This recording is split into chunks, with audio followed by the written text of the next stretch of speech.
Ha ha ha, masubukan na nga ito.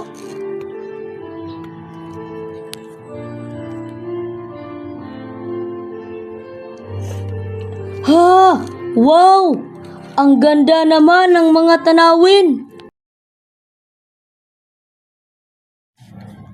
Guys, ito na ang part 2. Pag-akyat sa maraming puno. Wow! Ang ganda ng tanawin. Oo nga. Wow!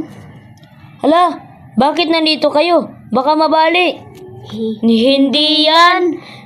Wait lang, akyat pa ako. Huwag ka nang umakyat, baka mabali pa.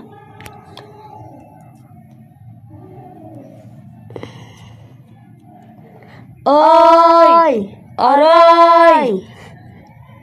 Pre, okay ka lang ba? Anong okay? Ang sakit nga. Oo nga, ang sakit. Tara, punta na nga tayo sa tambayan.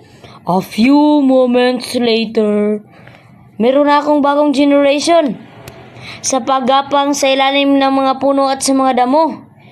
At yun ang panumbada o pag-akyat sa mga puno. Tara na, simulan na natin. Let's go!